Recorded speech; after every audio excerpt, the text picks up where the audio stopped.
Good evening. Welcome to Grand Blanc Township Board Meeting for Tuesday, May 28th. If we could all rise for the pledge, please. I pledge allegiance to the flag of the United States of America and to the republic for which it stands, one nation, under God, indivisible, with liberty and justice for all. Clerk Robertson, could you call the roll? I would be happy to call the roll, Mr. Supervisor. Trustee Hugo. Here. Trustee Fike. Here. Trustee Raridan. Here. Trustee White is absent. Treasurer Kilmer. Here. Myself, yes, of course, I'm here. Supervisor Bennett. Yes. 6 members present, a quorum. Thank you, and I will entertain a motion for approval of the agenda if somebody cares to make that motion. Motion by Trustee Hugo, Motion by Hugo, support by Dr. Raridan. support by Raridan. Very good. Trustee Raridan. Yes. Trustee Hugo. Yes. Trustee Fike. Yes. Myself, yes. Treasurer Kilmer. Yes. Supervisor Bennett. Yes. 6-0, motion passes. Okay, and at this time, we will open the microphone for public comments, and this is for anything that you would like to speak about. We are going to have public hearings a little bit later in the meeting, but a public hearing. So anybody who would like to speak, we do have comment cards over here just so we can record your name and address without having to speak that out. But yes, would you like to speak? Oh, you have one? Okay. We know your name. We're glad of that too. Official is official. Shall There I you go. announce it as well? Sure. Ellis Grover, 6405 Prairie Dunes Drive in Grand Blanc. You have a very interesting, to me, schedule this evening on your agenda. I'd like to know what the MDOT TEDF funds are. I am very interested in knowing about which town governmental entity will be making the recommendation about putting in the roundabout at Baldwin and Saginaw. And I'm wondering what sort of anchor tenant we hope to have for the tech village. Thank you. Thank you.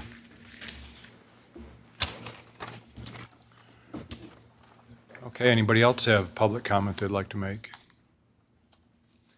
Okay, seeing no further public comment, we will bring it to the board here. And at this time, we have a public hearing for taking comment on an industrial facilities tax exemption for John P. O'Sullivan's. Mr. Limata? Thank you, Mr. Supervisor. You guys recall that earlier you had approved the creation of an industrial development district that encompasses all of the parcels within the Grand Blanc Enterprise Park. This is a first application that came from that with J.P. O'Sullivan Distributors, and they're filled out the application, make a request for that industrial facilities tax exemption. What it does, reduces their tax by 50% for up to 12 years based upon the dollar amount of the investment and the number of jobs. All of those things were examined by our assessing director, Danielle Harrington, who is here if you have any other additional questions. But the process has been followed and completed. The application was submitted to the clerk. It's signed and ready to go. This requires to come before you to review to see if you have any specific questions about it. Later on in the 9A new business, you'll be asked to approve resolution number 2420 if there are no objections, and to move it forward to the state. You guys can approve it here locally that you agree with the application for the IFT, but ultimately it's the State Tax Commission, Treasury, that will make the decision about whether they're going to grant that IFT application or not. Our job is to make sure that we filled out all the paperwork. We worked with the owners of J.P. O'Sullivan, and we're confident in the fact that what we presented to you is prepared and ready to go. This public hearing is for you to open up the public hearing and take any comments from any members of the public who would wish to comment. One of the things I will add is that It is within the DDA district, so we're already doing the tax capture. So what the IFT really does, and again, a notification went out to all of the other taxing entities in the county, but what this really does is it reduces the amount of the DDA capture because we're already capturing the incremental tax financing above and beyond what the baseline was. So the IFT doesn't really lower any taxes that are going currently to the other taxing entities. It really, in effect, lowers the amount that goes to the DDA for a tax capture. Okay, very good. Okay. Do you want to open the public hearing, Mr. Supervisor? We'll give the board a few seconds here. Yeah, I have a couple questions about this. I did a little bit of looking into it, and I'm not saying I'm opposed to it. I'm asking about it. Doesn't this usually happen before they, start construction? Like, in advance of all that? It can, or it can, we have to follow the state timelines so that they have to let us know that they're interested in, number one, forming an industrial development district, which has to occur first, and then, because they intend to file an IFT within 6 months of the initial start of construction of the facility. All right, so they're within that They're within the timeframe. 12 years. If they meet the criteria, and she says they do, Yep. I'm told Fenton gives 5 years. Is that something we're automatically give 12 years? No, you can give whatever number, you can approve it for whatever number you want, but typically what we do is we follow a formula. It has to do with the amount of the investment and the number of jobs. In this case, it's a $20 million investment and 130 jobs with additional 20 proposed future jobs. So that's why it qualifies when we look at those parameters to say $20 million investment, 150 jobs, yeah, that's a full 50% at the full 12 years. The other, tenants at that site, have they also had this approved? They have not. This is the first application we received.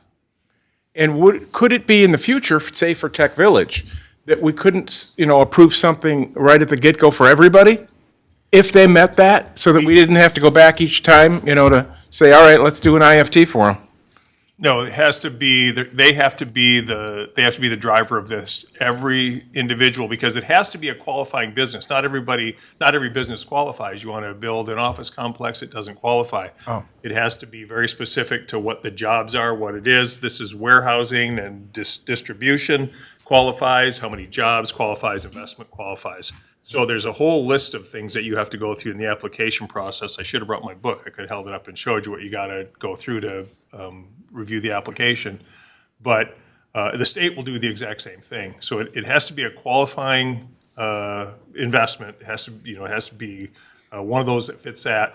And then again, up to 12 years. You can do it a number of years. You could approve it for 6 years. You could approve it for whatever. You'll revisit it every 3 years. To take a look just to make sure that they're complying. If at any time, when you approve an IFT, if they leave and move their business somewhere else, they owe you. They pay you back the difference between the tax capture and the amount if they move the business and open it up somewhere else. You can go back 3 years, I think. So there's some safeguards built into the system, and that's why as a municipality, we need to review them every 3 years just to look, are they still qualifying? Have they done the things they said they were going to do? Is the investment complete? So yeah, there's some things to it. Why they want to go 5 years, that's a board thing. That's if you guys feel like that's the only type of incentive that you have to offer them, fine. But we're saying to them, we're giving you a tax break for the jobs and the investment. Yep, it's based on the dollar amount, qualifying jobs, and the number of jobs. Thank you. Yep. Yes. So if the jobs don't materialize, if they fall short after 3 years, that's reassessed at that point? You can revisit it to see if you want to make a change at that point, because if they didn't materialize or the investment didn't materialize, it's a review process of, hey, they said they were going to build on, for example, like an addition, and that was going to bring in another 50 jobs. Well, in the end, they ended up building an addition half the size and only 10 more jobs opened up.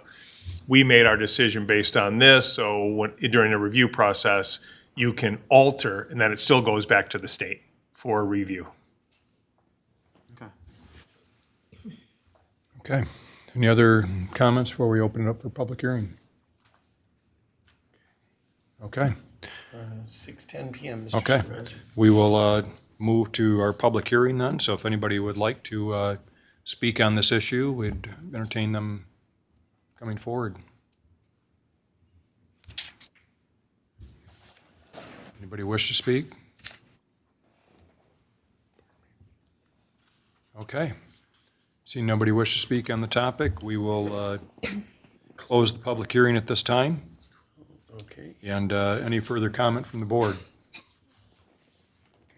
Okay, we'll move on to, well, just one comment is that we're very pleased to have the jobs coming to Grand Blanc Township and the investment. $20 million investment is not anything, small. That's a huge development for our township and lots of jobs. We talk about wanting more restaurants in our township. These are the kind of drivers that bring restaurants. If people are in the area during, time of day where they need to find restaurants, what have you, and bringing suppliers and what have you, is because there's a lot of spin-off from these businesses, right? So it's great for our community to have these jobs. So we appreciate having it here in Grand Blanc Township. Next, we have on our agenda some recognition. The board will recognize 2 new police officers, employees of the township, and recognize the promotion of Detective Clark. And we have Chief Bill Rennie with us this evening. Good evening, Chief. Good evening, thank you. First off, I'd like to just address the 2023 annual report that each of you were provided, sitting on your desk there. So review that in 2 weeks. If you have any questions, I'd be more than happy to ask any questions or answer any questions that you may have. One thing that you'll see in that annual report compared to last year's 2022 is a lot of different faces. So one of our main goals was to actively, aggressively go out there and recruit. So we did that, and I'm very happy to report that we are 1 officer down at this point. So, which I can't be more happy to say that. So, especially in these times when law enforcement isn't really looked upon to enter the profession in the correct light right now. So, if I could have Officer McAfee, Officer Campbell, and Detective Clark come up here so I could introduce them, and then Mr. Robertson will do the oath of office. So here I have Officer Campbell and Officer McAfee. I'll speak about them here real quick. At the end of last year, we ended up hosting some interviews for the position of police officer. These 2 shined right through in our process, and I could tell you what, that they bleed law enforcement. So they both come from a history of law enforcement. Mr. Campbell's grandfather had retired from the Shiawassee County Sheriff's Department, and Mr. McAfee, his father is an active ATF agent who had worked out of the Flint office at one point. So these guys embarked on the police academy that we sponsored them through, thanks to the MCOLS grant, in January. So a 20-week police academy. I could not be more proud of these 2 gentlemen right here. They ended up placing number 1, Mr. Campbell, academically in the class, and Keegan placed number 3 out of 24 candidates. So that just...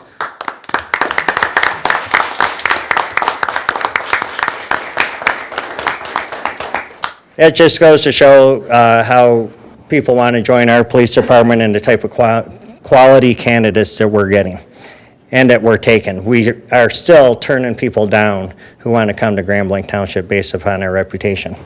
So they are currently in the FTO process right now. They're going to embark on a 16-week stringent FTO process. So far, they are doing great. Officer Campbell, he holds an associate's degree from Mott Community College, lives in the area. Mr. McAfee owns a bachelor's degree from Michigan State University. So now Detective Clark. So Detective Clark started his career with the Oxford Police Department, moved on to Brownstown, and 22 years ago, we were fortunate enough to grab Detective Clark. So In Detective Clark's career, he has been assigned to the FBI Joint Terrorism Task Force, to where he served in that detective capacity. He moved on, we brought him back to the road where he ended up being our motor carrier officer, enforcing motor vehicle law with the large semi-trucks. And he actually was very instrumental in bringing the Handle with Care program to Genesee County. Handle with Care program is a program that the schools utilize whenever officers encounter a youth out there in the community that has gone through a tragic event. We then notify the school to handle that kid with care. That was all due to Detective Clark's initiative in bringing that. He's also holds 2 master's degrees, one in criminal justice, one in social work.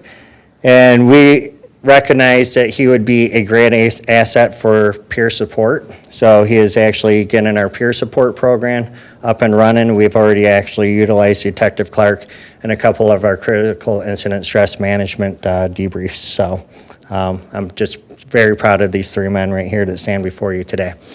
So what I'm going to do is I'll have each one of them call a person of their own choosing up and introduce them, starting with Officer Campbell. Who's going to pin you? I'd like to have my dad pin me. Okay. You can come on up, sir. Keegan?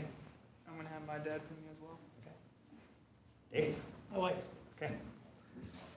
Yep. I'm ready. Right over there. Gotta get a picture here. And he's here real quick, Dave. Okay.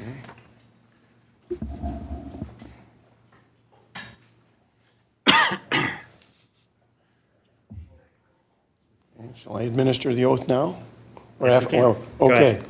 Gentlemen, if you would, please raise your right hand and repeat after me. You might want to turn and face the, yeah, so. Okay, repeat after me. I do solemnly swear that I will support the Constitution of the United States That I will support the Constitution of the United States and the Constitution of this state, and the Constitution of this state, and that I will faithfully discharge and that I will faithfully discharge the duties of the office of police officer the duties of the office of police officer in and for the Township of Grand Blanc, in and for the Township of Grand Blanc, County of Genesee, County of Genesee, and State of Michigan, State of Michigan, according to the best of my ability. according to the best of my ability. Congratulations.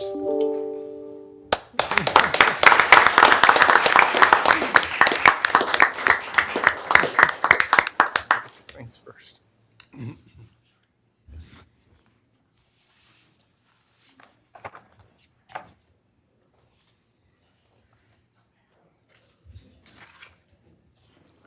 Well, Chief, that is remarkable, your ability to recruit officers here to our department, and it does speak very highly of our entire police department and your leadership. So thank you for the great job that your team's doing for our township. Thank you.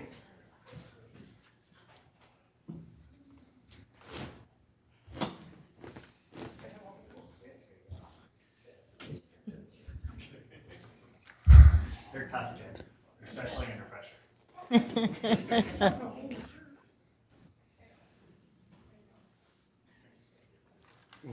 All right, so our new officers here and detective, congratulations.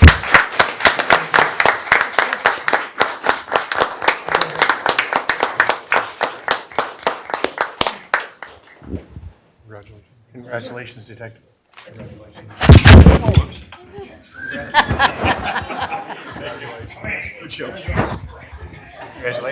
Welcome. Okay, he's fired.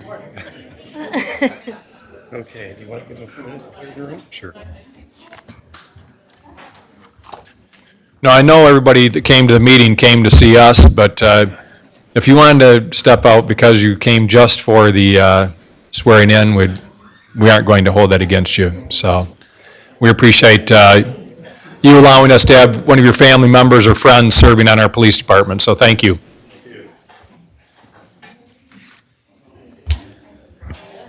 You know how to clear a room. Yeah, that does clear the room. But it's gone. I was thinking it was something on our agenda other than that, but, Okay, but they're going to miss the most exciting parts. right? We're going to answer Raleigh's questions. That'll be exciting. We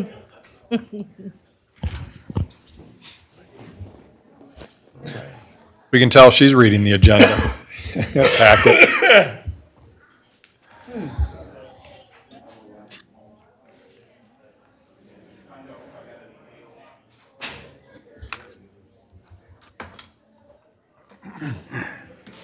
Okay, I guess we'll go ahead and continue on. I'll entertain a motion to approve the consent agenda, which includes the approval of the minutes from May 14th and approval of the treasurer's financial activity recap. Motion by Dr. Reardon, Motion by Raridan, support by Fike. supported by Fike on the consent agenda, item number 7. Very good. Trustee Fike. Yes. Trustee Hugo. Yes. Trustee Raridan. Yes. Treasurer Kilmer. Yes.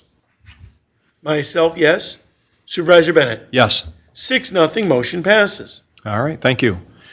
Under old business, item A, our strategic plan update with regard to the Tech Village and the growth of our DDA. Mr. Limata?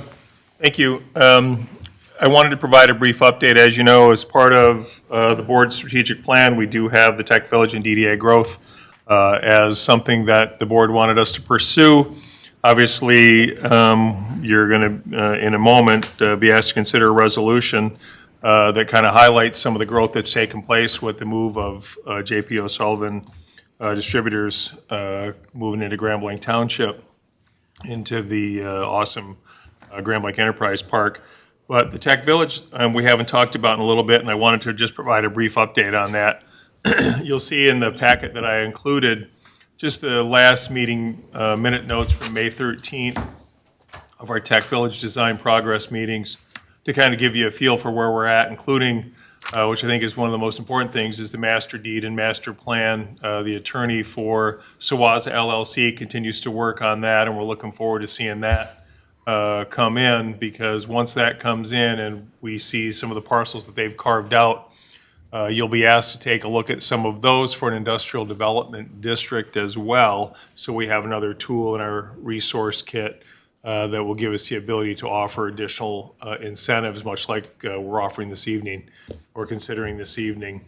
One of the other things that I think is important to note is that the DDA did fund, the board approved their ability to fund that upgrade from the Dort Highway extension all the way to Ruby Street for Baldwin Road to make it a Class A all-season road. That was important because without it, Grand Blanc Enterprise Park wouldn't be there. We had to have that road done so that they could run the trucks. It's also important because we ran it up to Ruby Street, so that would include the first road into Tech Village. But once that starts to take place, as it has with Enterprise Park, we know we're going to be asked to extend that road, Class A all season, from Ruby Street to the rest of Saginaw, so the entirety of Baldwin between Dort and Saginaw are complete.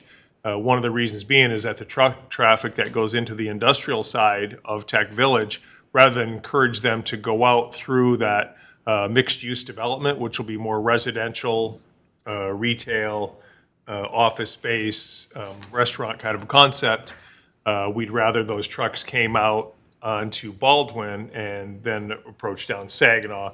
The good news is they can go from, down Saginaw, down Baldwin to Saginaw. They can take Holly Road to get back on I-75. They've got Dort Highway to get on I-75. So it's important that we have all those exchanges. One of the reasons we didn't just do the whole thing is because we can qualify for federal funds like we did, if you recall. We got $1.7 million because of the jobs that Fessler Bowman brought in to Grand Blanc Township. We were able to get $1.7 million in grant funds, unprecedented for the amount we received per job, but because we had a good story to tell, it ties into the investment of Dort Highway and really opened up that area. We want to still qualify for those TEDF funds when we complete the other section of it. Well, we had a meeting with the state to talk about those TEDF funds and if it would qualify, where the Tech Village Road comes out onto Saginaw across from Woodfield. And we looked at that as well to see if, does it have to be contiguous, or could we actually qualify for the program and combine those? It's about $3.6 million to do from Ruby Street to Saginaw right now is an engineer's estimate. And then we wanted to know, would it be better to put a lighted intersection there? And you'd have to put some slow down lanes, left turn lanes, all of that. Or would it make more sense to consider a roundabout? I said it totally depended on the cost associated before we moved it forward. And I was surprised to find out that the roundabout and a signalized intersection really weren't that much different. I mean, it's within $200,000, and it's actually the roundabout that came in a little bit cheaper. That will keep that traffic moving instead of having another stop there, which I think is important. But we want to have both entrances of Tech Village to be safe in and out. This information is going to go before the DDA at the next DDA meeting for them to take a look at. But the reason we approach it now is because we have to use it as an incentive. So if we're trying to entice a manufacturer, a qualifying manufacturer to come into Tech Village, into the light industrial side, we need to count those jobs like we did with Fessler Bowman. Once they've come, they looked, if they bought property, that incentive is no longer available to us. We lose the money that we could have gotten from the federal government to complete this project. And with a price tag, of $4.5 million, we certainly want to be able to get those TED-F funds if we can, and based on those jobs. So being able to tie as many jobs as we can when we put our application in as an incentive, and basically we need somebody to say, yeah, I need that road completed so that I can locate my business in there. And when that happens, we qualify. And then instead of the DDA trying to foot the bill for another $4.5 million when they've already committed to $4.5 million for this last phase, maybe we can get that price cut in half, or $1 million off, or whatever, depending on the number of qualifying jobs that come in. So it's an exciting opportunity for us to get the road upgraded and get that roundabout in so that we have a great entrance on the Saginaw side of Tech Village.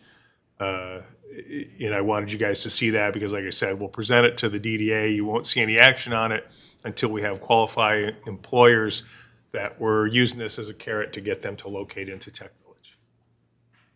So one of the interesting things is that I've been participating on the I-75 Corridor Advisory Committee, which is basically taking a look at I-75 from down by Auburn Hills up to the I-75 23 interchange right there where they merge or separate, depending on which way you're going, right?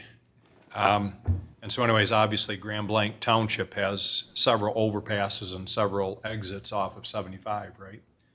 One of the exits that they have on their list is actually exit 106, which is the Saginaw Street exit south of where we're talking about, south of Baldwin Road.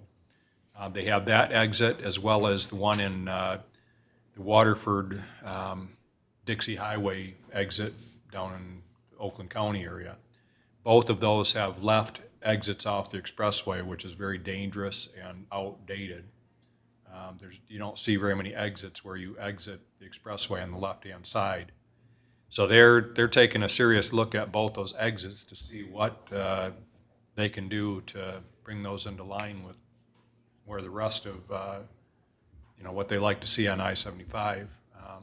I don't know if Roe was part of that group or not. Yeah. So anyways, that would help us down in that area as well, for semi-traffic or even any kind of traffic, because it's kind of a haphazard way of getting on and off the expressway down there. And you have to go down a ways, turn around to come back north and all that. But that would lend itself to helping us with the Tech Village area as well, I think. At one time in the plan, there was even, I don't know, maybe it was an artist rendering of a roundabout across from Woodfield. I don't know if you recall seeing that. And that's where this one is. We're proposing is that would be the main, whatever that street ends up being called, but the main street that's the that one would you're talking- cut okay. through, and that would be it right on Saginaw between where it comes out, and it's almost directly across, or pretty close to being directly across from the entrance to Woodfield. All right, Saginaw Street, road entrance, okay. Yep. okay, all right. I was mishearing you then. Yes, Clerk Robertson. So the traffic engineering is a real science, okay, and or and that. So who ultimately makes the determination as to whether or not a roundabout is appropriate in a given circumstance? So for this exercise, and I do have Scott Hemmeyer here from Rowe, who is the township's engineer who put this design engineering estimate together. But we met with Genesee County Road Commission to show them the proposed road through Tech Village, because we want that to be a public road. The developer's going to build it and then turn it over to the road commission. So there were certain design elements that when we had put the conceptual plan together for Tech Village, don't exactly jive with what the road commission requires you to have in there. Some of it with bioswales alongside the road, and some on-street parking in that area where the road commission said, no, we're not going to accept it we can't accept it as a public road if you're going to incorporate these elements. So when we met to go through this entire thing to show them, obviously, okay, here's where we are out on Baldwin Road, here's where the Saginaw Street is. They even brought up the roundabout, like, roundabout would be great, would be safe there, keep traffic moving. And I said, yeah, depending on the cost. And I was afraid that the roundabout would be considerably more expensive than a signalized intersection. But that really came from a discussion between the township's engineers, the township, and Genesee County Road Commission.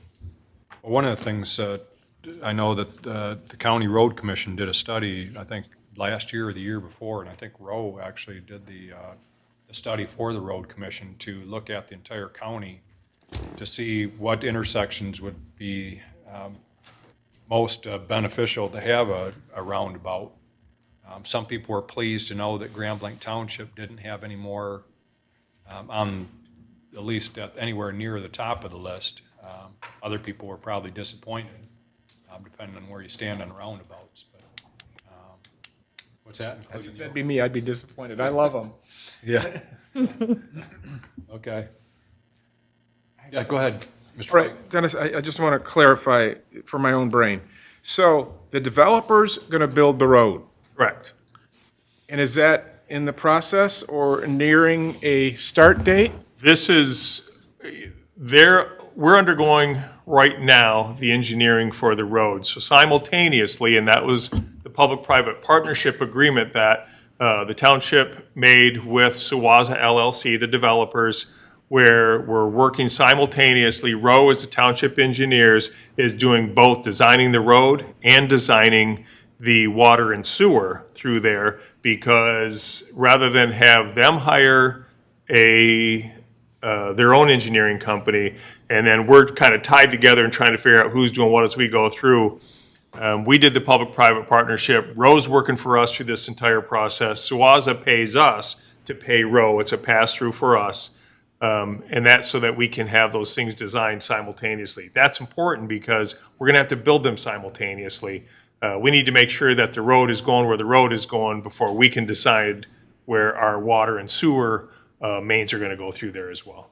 So the state awarded $250 million for infrastructure for a development over in Mundy Township. Any chance they're giving us any money for our They awarded $0 for the infrastructure that we're talking about right now.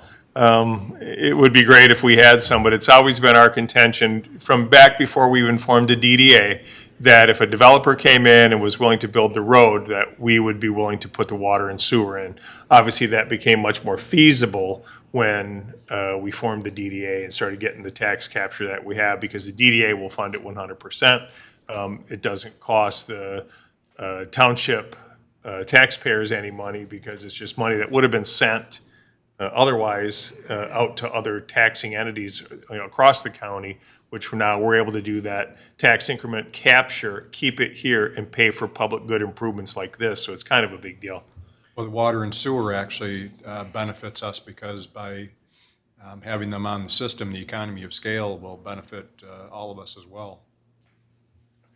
Mr. Pike, you have something So to follow up? I just want to, from my own brain, so they're paying for the road, and we're paying for water and sewer. DDA is paying for water and sewer. Yeah. Yep, And those are going to be done in conjunction with each other. correct. But this summer, It depends. I mean, we're tied to the developer. We're not going to push it until the developer's moving forward, right?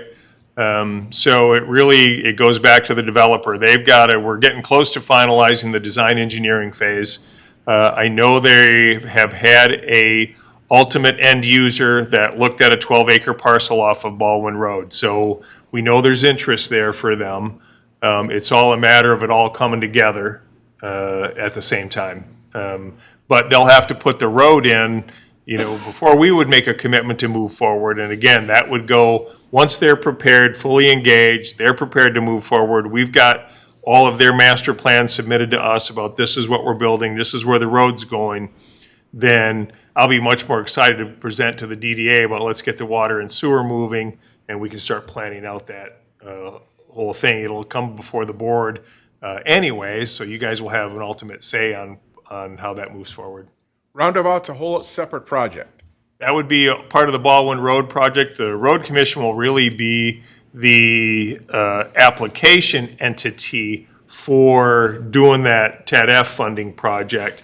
But we would be remiss to not do Baldwin Road and the roundabout simultaneously, because knowing that we can combine the whole thing and then apply for TED-F funding, it's much more advantageous to us to do that at the same time. We do a lot of the legwork. We're not an Act 51 agency, so we're not ultimately the applicant, although the Road Commission will be the applicant on our behalf. The road commission will own the roundabout and do the roundabout, Absolutely. pay for the roundabout and everything. Yep, it's all theirs, everything. And that's a great thing about making sure it's a public road is, I was adamant that it would become a public road and not a private road because you got whatever, a mile, 1.3 miles or whatever it is to cut through that whole thing. Yeah, there'll be some private roads that go off it ultimately to get to developments, but that main road needed to be a public entity, so we know it'll be kept up as a public road. I'm eagerly anticipating the start of construction of that road.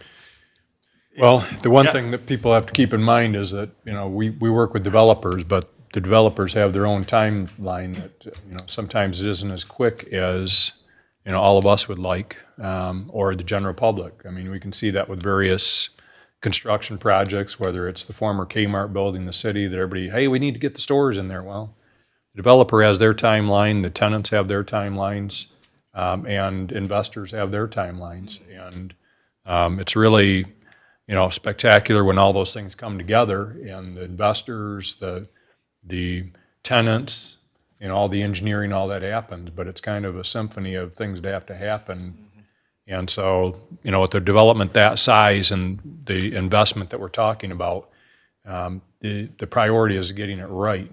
And, in terms of that development, we want it to be a showcase. We want it to be something beautiful that people from around the state say, man, that's a place to be. So I appreciate that they're wanting to do everything to get it right. And I do, recall, and it's obviously a known fact that we've said from the very beginning, even before these investors were involved, that we would do water and sewer if a developer came along to put that road in. And we're going to, it's the DDA is going to do it, but we're going to get that money back in user fees over time. And it benefits everybody on our water and sewer to have them on it, because obviously the economy of scale makes everything a little bit less expensive for all of us. And we have the capacity for both, Right, water and sewer. yes. Yep, Carignandi Water Authority, bringing water over to Genesee County. I think you're seeing it with the mega site over in Mundy Township, that the reason why that's whether you like it or not, that one of the reasons why that's a prime location is because they basically can have unlimited water. And because of the Carignandi Water Authority, that brings the water to Genesee County. You can bring an unlimited amount of water to Genesee County from Lake Huron. So that's one of the benefits of having that water line now, is we could be the beneficiary of it as well, which we are. We're the largest customer for Genesee County Water, Grand Blanc Township is. Well, very good, Mr. Limita. I'm excited as well. Our DDA, the growth of our DDA has been significant. Our DDA has only been in existence a few years, and we're doing phenomenally well for the number of years that we've been with our DDA in operation, just because the sheer amount of investment that we've had in that area. And I think we are doing it in a manner that is very tasteful and looks great for the community. It's not, we're leaving lots of green space, and this tech village will actually be just as beautiful, I think. Anything else to add, Mr. Limita? That's it. Strategic plan? Anything, any board members have any questions? Okay. Item 8B, Mr. Very good. Moving on to Creasy Bicentennial Park. We have an update on the insurance claim by our Assistant Superintendent, Matt Kimmer. Good evening, Matt. Good evening, everyone. So I just wanted to take a few minutes just to give you guys an update on the final number that we've reached an agreement with on the insurance company for the tornado damage that we experienced out at Creasy Bicentennial Park. This will kind of set the stage. Tonight I'll be asking you to approve a repair purchase. I've also probably have another one coming in the next couple weeks as well. So in total, the damage that we had, we lost a 20 by 20 pavilion. It was a total loss. We sustained roof damage to 2 other pavilions, as well as the concession stand and restroom facility. And we did have some damage to the existing playground, the old playground that was out there, some damage to the tiles, and then a few other costs associated with cleanup and whatnot.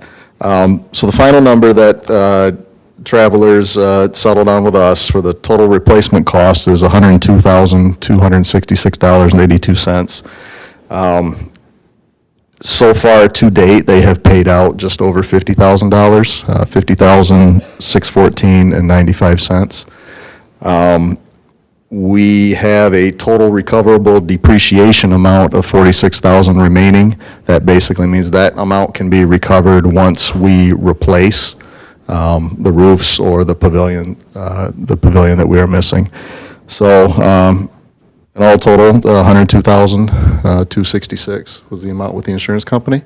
And I do also want to mention that we did receive a $1,000 donation from the Rotary Club to put towards repairs or whatnot at the park. So we're very appreciative of that. And I'd be happy to answer any questions that you have. Anybody have any questions?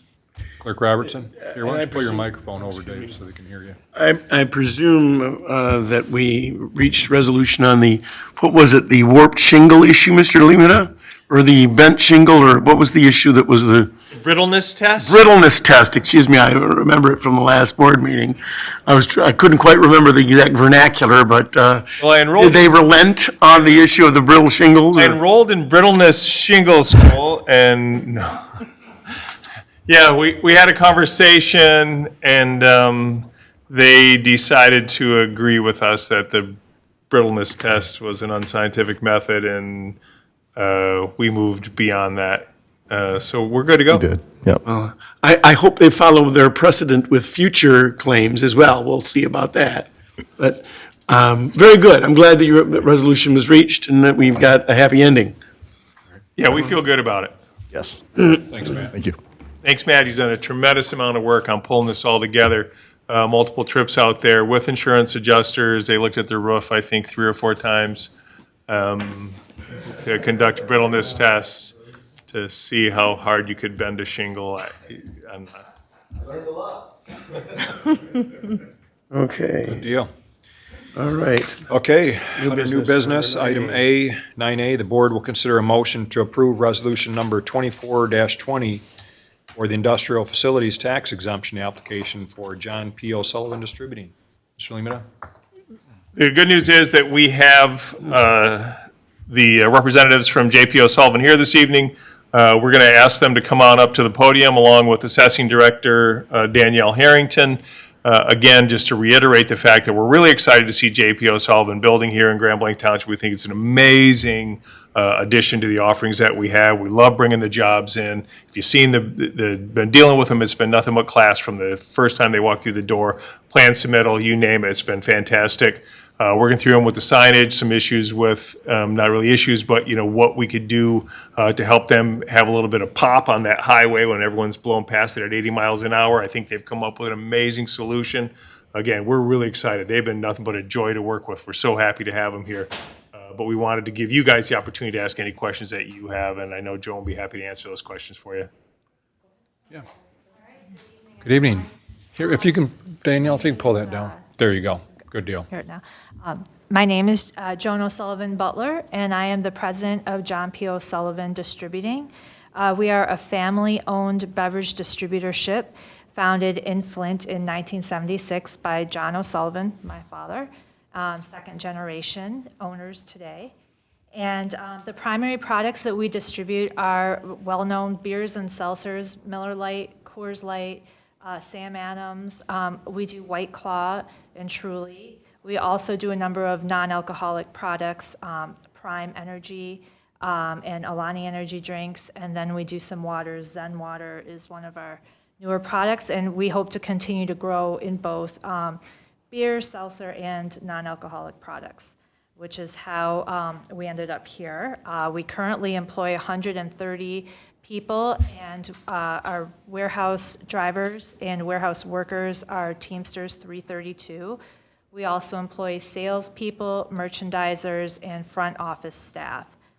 Currently, we operate out of an 80,000 square foot warehouse over by Bishop Airport on Marketplace that was built by my dad in 1980. And so due to the growth of our territory that we cover and the products that we sell, we are very much in need of a larger facility.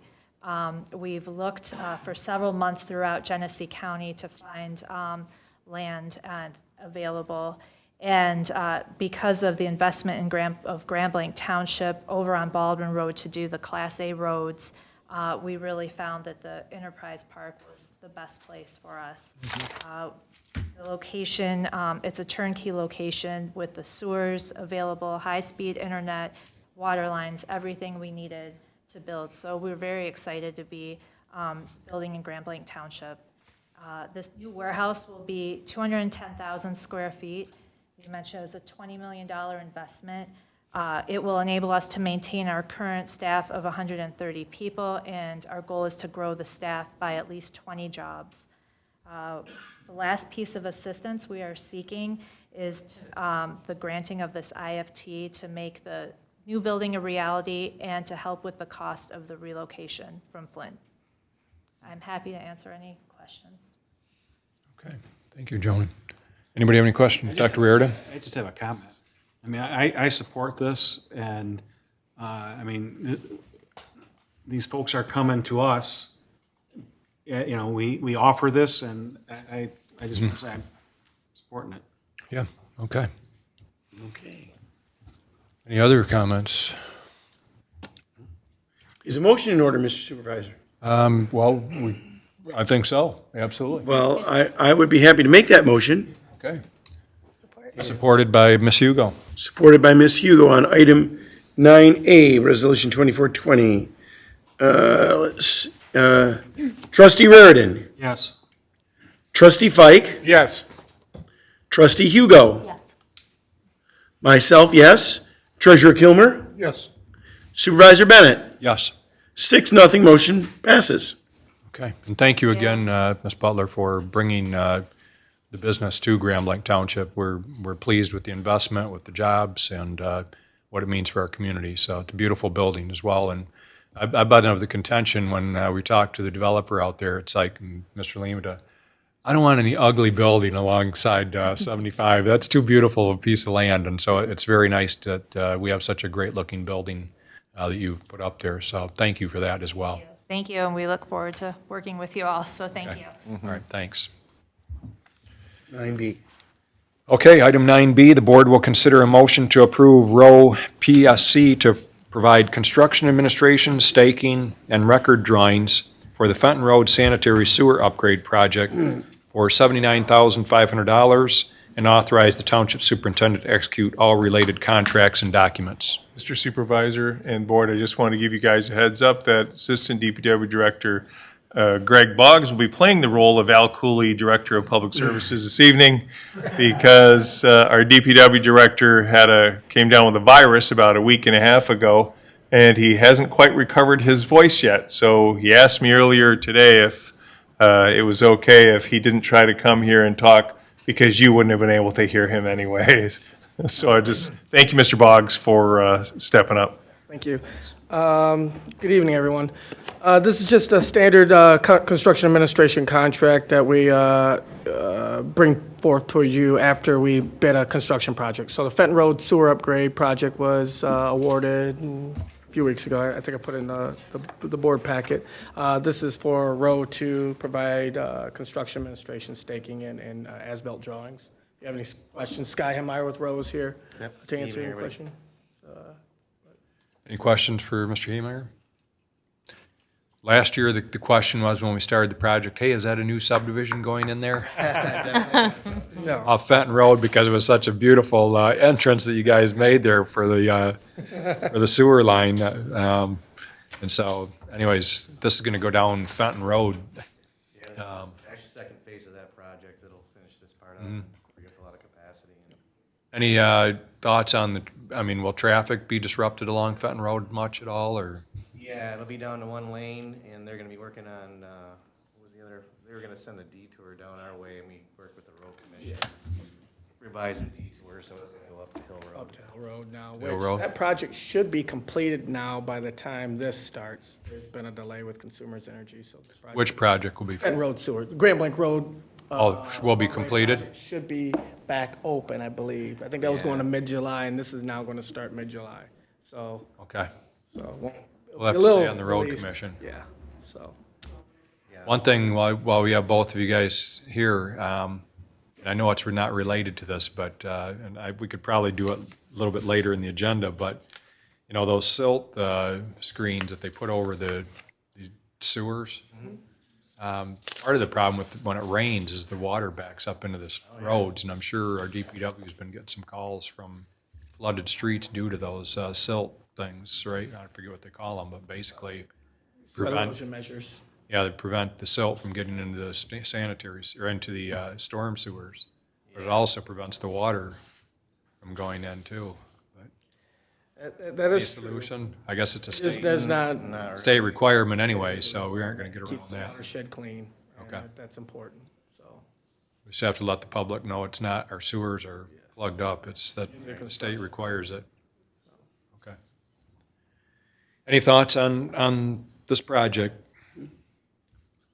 Okay, anybody care to make the motion? Dr. Reardon, Reardon, supported by Ms. Hugo. supported by Hugo. Trustee Hugo, Yes. Trustee Fike, Yes. Trustee Raridan. Treasurer Kilmer. Yes. Myself, yes. Supervisor Bennett. Yes. 6-0, motion passes. Okay, thank you.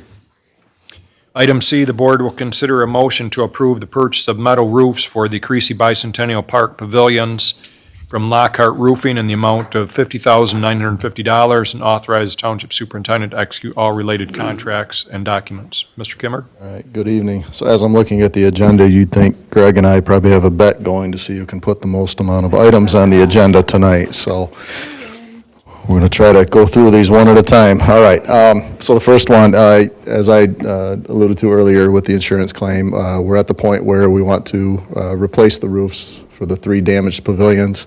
The insurance company will pay out basically for asphalt replacement roofs.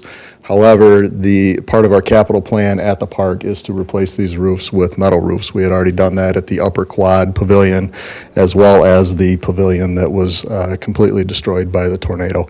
So although the insurance company We'll pay approximately $13,000 to $14,000 would be recouped from asphalt shingle replacement.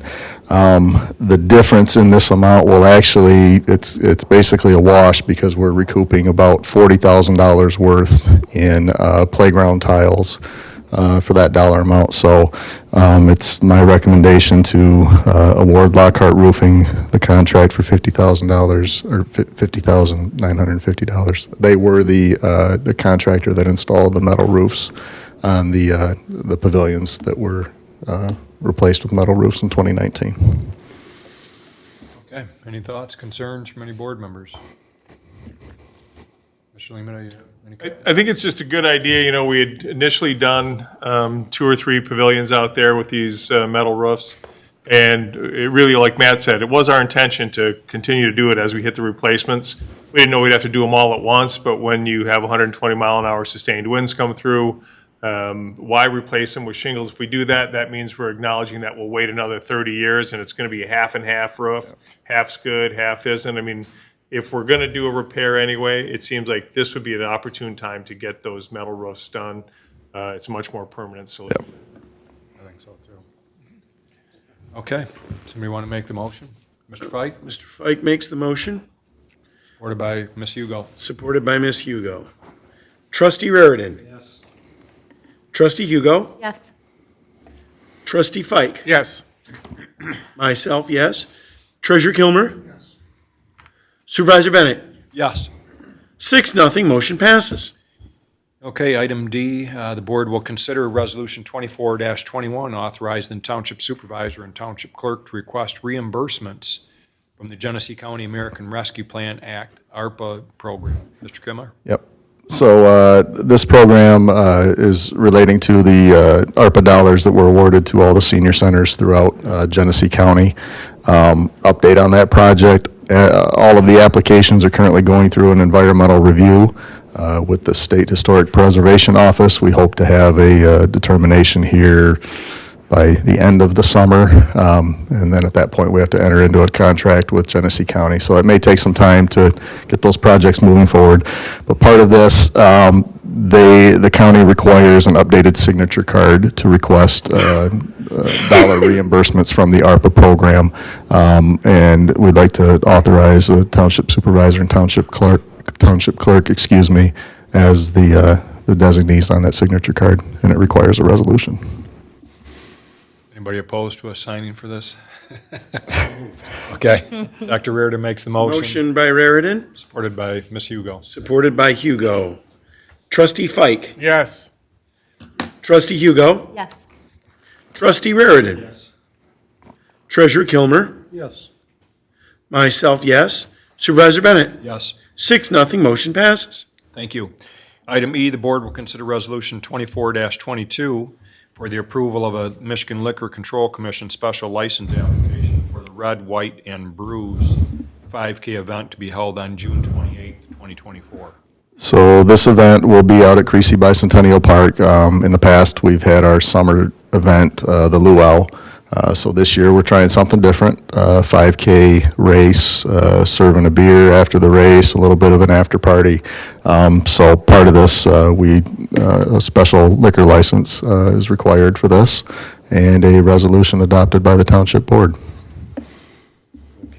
Ms. Hugo, you make, okay, so making that motion. Motion by Hugo. Is there support for that? Support. Okay, we'll get a second and then. Okay, I'll make a second, Mr. Supervisor. Okay, and then Mr. Fike. So the proceeds from this event will go to the parks? Correct, goes to the parks, yep, fundraising event, community event for the parks, correct. Very good. Shall I proceed with the record Yes, roll call? please. Okay, Trustee Raritan. Yes. Trustee Fike. Yes. Trustee Hugo. Yes. Myself, yes. Treasurer Kilmer. Yes. Supervisor Bennett. Yes. 6-0, motion passes. Thank you. Item F, the board will consider a motion to repeal the General Ordinance Number 22, the Historic District Ordinance of 2012 and the Historic District Ordinance of 2008, and authorize the creation of the Perry McGrath Historical Park Advisory Committee to the Parks and Recreation Department. Yep. So if you read this, it may sound like, Grand Blanc Township doesn't care about historical preservation or anything of that nature. That's not the case at all with this. When the township purchased the Perry House, basically the Historic District Ordinance was established in 2008 and then updated in 2012. Part of the issue with the Historic District Ordinance is that there really wasn't a historic district established. It's just the Perry House. Typically, a Historic District Commission would oversee the entire district, make recommendations and approvals on permits, exterior facades to make sure everything remained historically significant. It's become quite cumbersome for the Historic District Commission to meet, and they are required to have, agendas, minutes, Open Meetings Act requirements. They really aren't performing any district commission type of functions. So it's my recommendation to repeal those ordinances, and we'll establish a advisory committee through the Parks and Rec Department, no more than 3 to 5 members out of the current HDC commission to advise us on the property. We want to recognize their contributions that they've made to keep this property significant. They've essentially, until Parks and Rec took over, they essentially were kind of the, managers of the property and of the house. And now that we have the department in place to take care of that, I'd much rather prefer to go to an advisory committee format. Is a motion in order, Mr. Supervisor? I'd like to ask Mr. Laddie, any thoughts, Mr. Laddie? No, Mr. Kimmer did a great job in giving you kind of the historical path of this ordinance, and it really, the goal was never to create what you'd think of traditionally for a historic district, where we wouldn't be focused on the brittleness of shingles, but maybe the color of them and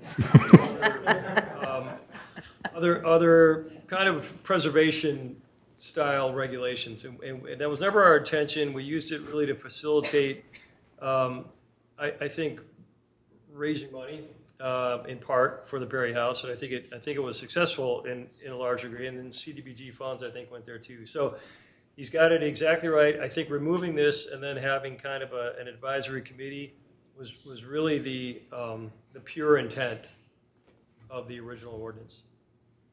Okay. Mr. Kimmer? I'd like to make a couple of comments on that. When we bought the Perry House, it was an auction situation, and it was strictly a rivalry between Matt Matheny and Zittel, and there was no reason for it to have this amount of money spent on it without accomplishing anything. So for that reason, I object. You object to? The ordinance. Aren't you? Well, we're not objecting. I mean, we've already purchased this. I mean, we own it, but Right. we're just getting rid of the organization that's really kind of cumbersome for us to be able to have our Parks Administration administer the building and have an advisory group for it. So Right. The commission just makes it very difficult, and we have to follow a bunch of different state rules and what have you, and it really wasn't intended for what we. Correct. And we will consult with the advisory committee on any programs or events that we may have out at the house. We're committing to still allowing them to have a couple events throughout the year to promote historical significance of the property and other properties throughout the township. So we're not totally disbanding them, we're just kind of reorganizing them. Yeah, Dr. Reardon? And this is just to facilitate better management. Right, That's- exactly, yeah.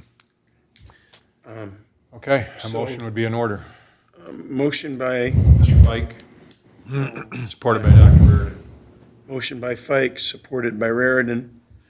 Trustee Hugo. Yes. Trustee Fike. Yes.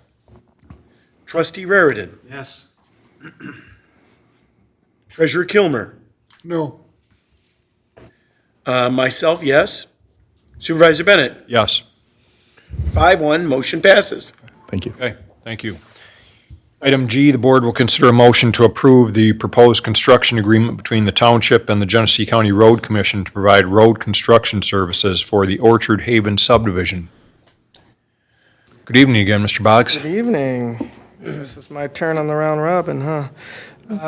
This is the construction agreement to begin the design and construction services for repaving the Orchard Haven subdivision. Back in March, the board approved the SAD district, and this is the next phase to get it approved and get in design and get it out to bid here and hopefully this winter for a 2025 project. Dr. Reardon makes the motion, supported by Ms. Hugo. Motion by Raritan, supported by Hugo. Trustee Fike. Yes. Trustee Hugo. Yes. Trustee Raritan. Yes. Treasurer Kilmer. Reluctantly. Yes? Okay. Myself, yes. Supervisor Bennett. Yes. 6-0, motion passes. Okay. Item H, the board will consider a motion to approve the 2024 catch basin repair program done in conjunction with the Genesee County Road Commission for an estimated cost of $48,000 and authorize the township supervisor to execute all of the agreements. Good evening. This is our annual catch basin repair program we do, 50/50 match funds with the road commission. They send a recommendation of catch basins that need to be repaired, and we split the costs. And usually the estimate's a little high, usually come in a little bit lower, but this is something we do every year. So for our board and the public, the catch basins are obviously the storm sewers that you see alongside streets, and a lot of times, whether it's they've washed out around them, and so now there's, Collapsing. there's collapsing around the sewer or whatever, it becomes dangerous, what have you.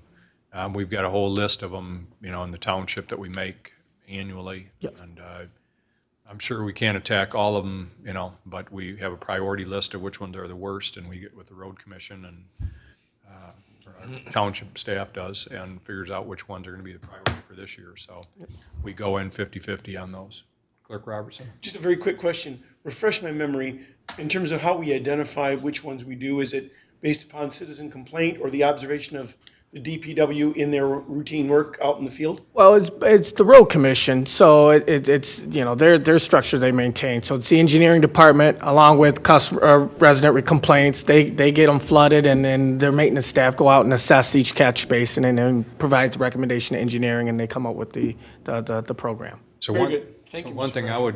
thing I would encourage if you have a problem with issues is, the County Road Commission has a very good app that they've incorporated in the last 6 months. If you go on their website, and I would encourage you to have residents to see it, but at the top of the website, GCRC website, Genesee County Road Commission, there's a link for problems or hazards. You click on that, and actually an app comes up that's similar to the street light outage map that Consumers Energy has, but you can click on, you put in the address or search the map and click on where the problem area is on the road, and it will highlight that section of road, and you can put what the hazard is. If it's, say, there's, a severe pothole, you can put that, or, hey, there's a problem with the culvert or whatever it is. You can label that and put your email address in, and they will actually respond back to you when it's been, when they think that it's been adequately addressed. So it's very That good. website is gcrc.org. Yes, gcrc.org. So I would encourage people to take a look at that. You can also see if it's already been reported as well, or what other potholes or issues on your street they've been reported. Okay, so, A motion's in order, Mr. yes, please. I'll make that motion if you wish. Okay, supported by Mr. Fike. Supported by Mr. Fike on item 9H. Correct. Trustee Raritan. Yes. Trustee Fike. Yes. Trustee Hugo. Yes. Myself, yes. Treasurer Kilmer. Yes. Supervisor Bennett. Yes. 6-0, motion passes. Okay, item I, the board will consider a motion to award the CDSMI excavation contract to the Taplin Group LLC for $192,111.51 and 340 curb boxes and rods from Ferguson Waterworks for $22,440, and authorize Township Superintendent to execute all related contracts, documents, and POs. Good evening. So this goes back to a proposal that the board approved, right? The Eagle and the EPA has mandated that we must verify our water services material, and this is due by October. Even though we know we don't have lead services, we still, because of record keeping, we have to physically verify it. It's based on a tier amount. So to obtain this task, we're going to contract out a hydro excavation company to excavate while Grand Blanc Township does the inspections. And on top of that, some of these boxes that are on top of our water stop boxes should be replaced. So we're going to do Same time. at the same time. So I have Roe, Scott with Roe again. He is our project manager on this job. And if you guys have any questions? Explain to me what a curb box actually is, or... There's a curb stop, which is the actual valve. The curb box is the access point that sits flush in your ground, so we can access the on and off to the water service to your home. So that divides it's at the property line. That divides what's our responsibility and what's the homeowner's responsibility. So every water customer has one.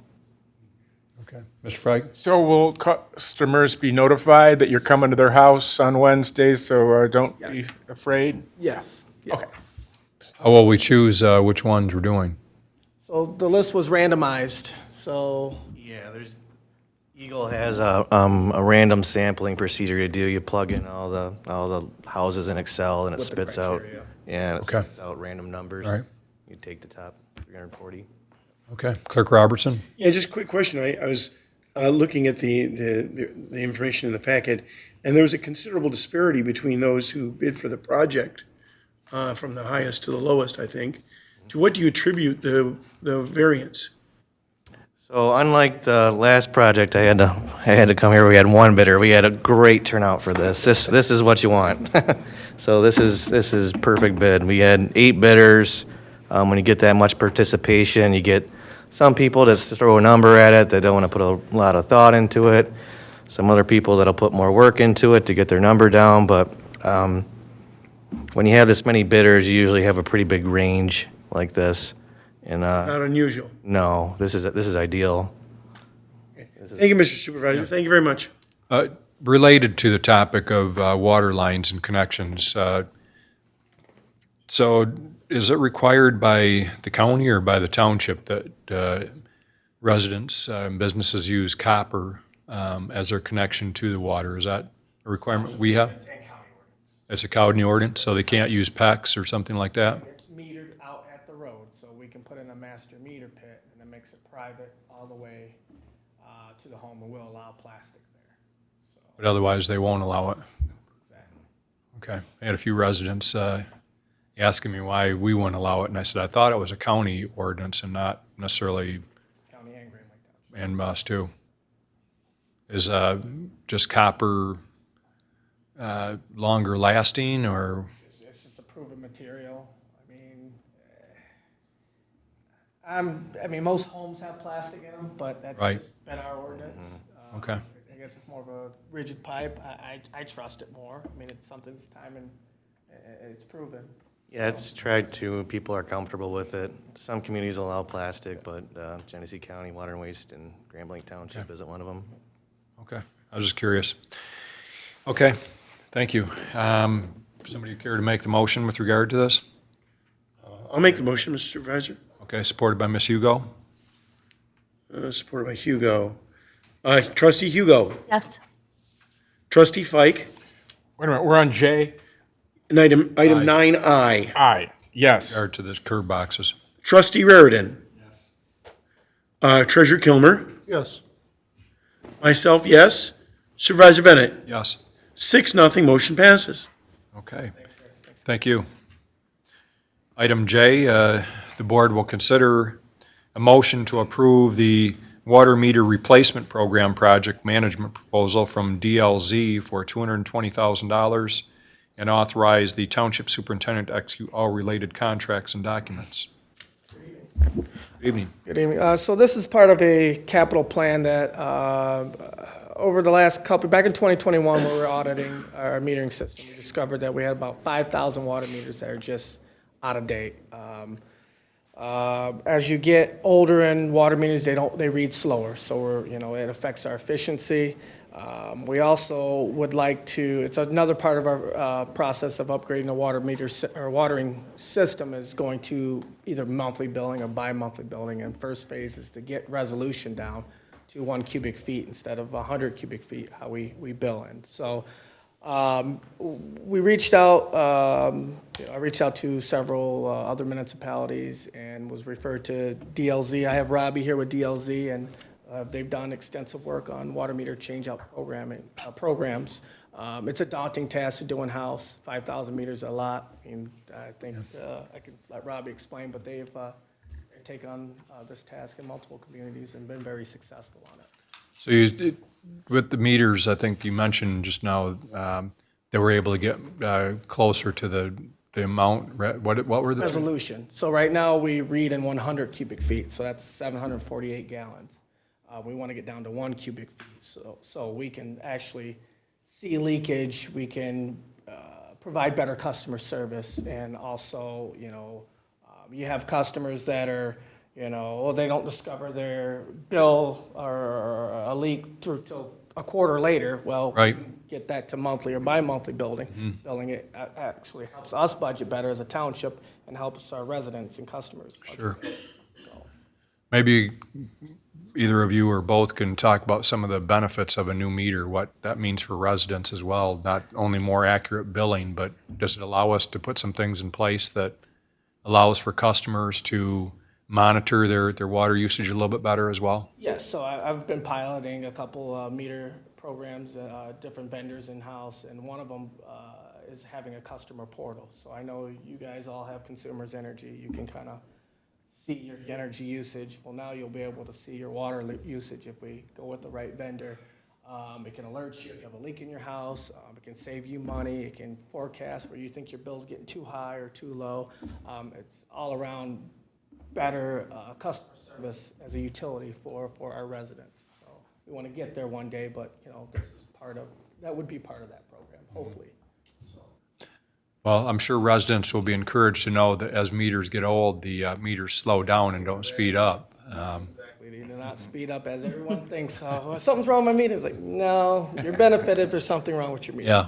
Doesn't fare so well for us because we still have to pay the water bill and for the whole township. But, all right. So how long of a process would this be from start to finish, you think? I'll jump in. I'll introduce myself. I'm Yeah. Robbie Waddell with DLZ. It's great to see your faces here. I know I'm a new face for all of you. So we've taken a look, and there's a couple different solicitations that we've talked about, and we'll work through all that. But looking at start to finish of meter inventory and getting a vendor for that, and then also looking at a contractor to work this, as well as do some dig ups and things that'll be needed. We're looking at a total of 18 months. That's with some assumptions that contractors may bring to the table through their solicitations and things like that. But that's kind of the baseline starting point that Greg and I have talked about. So these meters are we have the ability to read people's meter remotely because of a device we put on the outside of the house, but the actual meter itself is located in typically their basement or crawl space or whatever. So we're going to have to enter people's homes to replace that meter, right? Correct. We'll have a vendor. Yeah, no, that's exactly it, and that's a part of what makes these projects very challenging, right? It's not just doing water or sewer out in front of someone's home that can inconvenience them. This is appointments. It's getting inside the home, exchanging meters. It requires a real hands-on and a strong lead-in, right? Communications plans, and you're going to be interacting with each and every one of these customers one-on-one. So. There's a lot of detail that goes into that to make sure that goes smoothly, and then tracking and all the data that you're, bringing back in as a part of that. So we'll have to be a lot of scheduling too, because some people, work during the day, and it's going to have to be evening hours or something, unless weekends or what have you. So, yes, Mr. Fike. All I ask is that maybe the next time we talk about this, you bring us a meter to show us what it looks like, and maybe describe it a little bit. I'm I'm a big show and tell kind of a guy. Got a whole, One in their office. one in the office, I can show you. Okay. Dr. Reardon? How many are going to be replaced with this? Around 5,000. The 220 will replace 5,000? I thought they were more expensive. No, this is program management. This is, Okay, got it. Okay. All right, any thoughts? 9J. Yes. Is a motion in order, Mr. Supervisor? Yes. Well, then I will make that motion. Okay, is there support? Support by Ms. Hugo. Support by Ms. Hugo. Trustee Raridan? Yes. Trustee Hugo? Yes. Trustee Fike? Yes. Myself, yes. Treasurer Kilmer? Yes. Supervisor Bennett? Yes. 6-0, motion passes. Okay, thank you, John. Thank you. Item K, the board will consider a motion to approve a contract with T's Lawn Care and Snow Removal for the amount of $9,900 for flower maintenance service in 2024. Good evening, Ms. Roberts. This is simply the maintenance of our flower pots and our flower beds. So weeding, fertilizing, watering. Right. Doesn't put anybody in harm's way. They're out there doing all that work for us. And we're working on some funding from sponsors as well as we speak. So last year, we pretty much paid for most of it with sponsorships, and we hope to do the same thing this year. Very good. Who had their hand up over here? Okay, you answered my question. Thank Okay. you. Okay, somebody care to make that motion? I'll make that motion, Mr. Supervisor. Supported by Mr. Fike. Supported by Fike. Okay, Trustee Raridan? Yes. Trustee Fike? Yes. Trustee Hugo? Yes. Myself, yes. Treasurer Kilmer? Yes. Supervisor Bennett? Yes. Very good. 6-0, motion passes. Thank you. Future agenda items, I don't know if anybody has anything that they want to make sure that we cover. Mr. Limata, or, yes, Mr. Fike? Yes. I just have a couple things from Metro Alliance. They're talking about, Wait, is that what we're talking about now? nope, not yet. We'll Oh, get to okay. that in just a second. But any future agenda items that you want to cover, Mr. Limata? The only thing that I bring up, we didn't have the list in front of us. We were finalizing this last week, so that's why there's nothing on there. But we're starting to get to that middle of the year where we do a recap, again, usually July. I was hoping that I could report a little bit more on the progress on the survey that you guys approved a month ago. But it's been a little bit slower starter from that company than we had anticipated. So hopefully I can provide you an update on where we are with the survey 2 weeks from now for the community survey that we discussed. Okay. All right, now moving on to agenda item, or board reports. Mr. Fike? Yeah. I saw what Metro Alliance did this month. I did not attend, but they sent me the, rundown. And it's basically about road projects. Right. And nothing specific to Grand Blanc Township, but they did do, or they are doing a US 23 corridor study, but would affect our motorists. Yeah. That's part of the I-75 one. There- Is that right? A small portion of 23, but yes. They're doing a safety plan, a traffic count study, and they're basically looking at I-475 construction in Flint. So none of this, again, central to us, but around us, there's just lots of road stuff going on right now that they're all talking about, using your tax dollars. Lots of road projects in Grand Blanc Township. Yeah. Okay, thanks. Clerk Robertson, anything to report on? No, Mr. Supervisor. Mr. Kilmer, anything? Okay, Ms. Hugo? No. Dr. Reardon? Okay. Just a couple of quick things before we move on to Mr. Laddie and Limata. Mr. Limata, we have coming up actually tomorrow evening here in the Township Hall is a town hall meeting, conversations with the clerks. We have our own Township Clerk, Dave Robertson.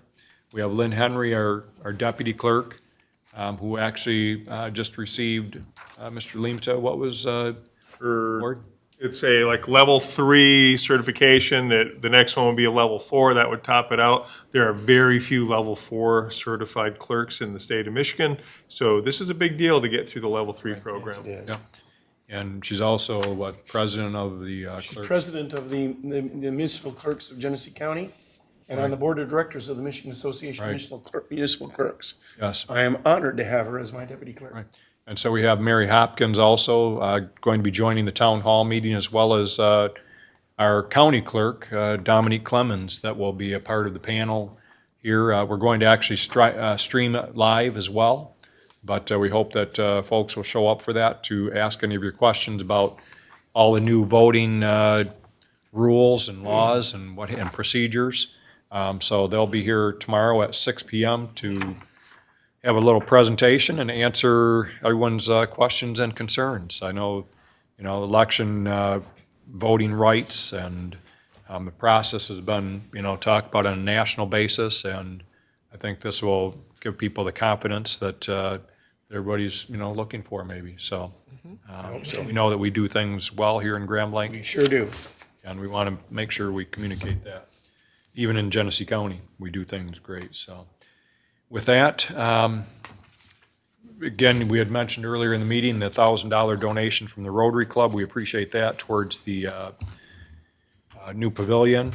We also formally was approved the grant monies or the state, federal funds or state funds for the pathway, which I'll let Mr. Lehman talk about, but we're moving forward on that front as well. So lots of great things happening in the township. Between the road projects that the county's doing, the pathway project, the new playground out at Bicentennial Park, the number of homes being built here in Grand Blanc Township, the new starts, I don't know, I think we're doing very well.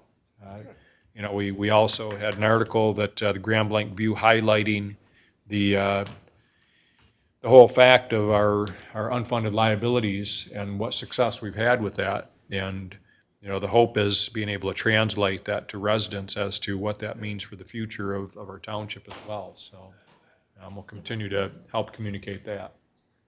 With that, Mr. Laddie, anything? No, sir. Okay. Mr. Limata?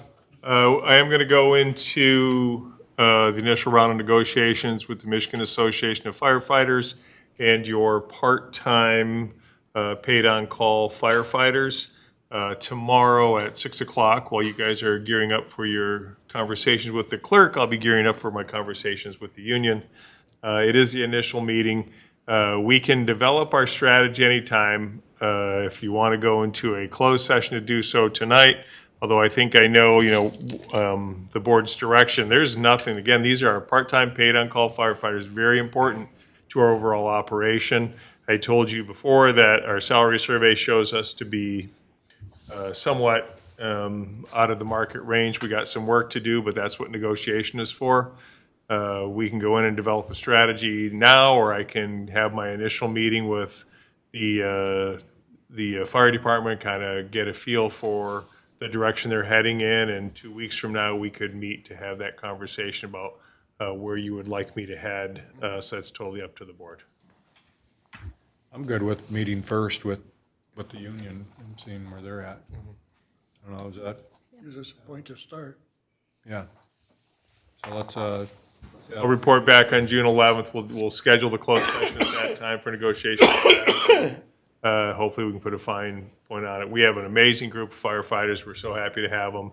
They were represented by a different union until late last year when they switched to the MAFF unit. So we have met several times with their business agent, Greg Allen. Seems like a great guy. We're looking forward to getting the negotiations started and hopefully having them under a new contract by July 1st. very good. Okay, any other thoughts or concerns, Mr. Levin? That's all I got. Okay, well, I think, Is the motion to adjourn in order, Mr. It is. Supervisor? Then I will make that motion at 7:28 PM. supported by Ms. Hugo, all those in favor say aye. Aye. Aye. Very good.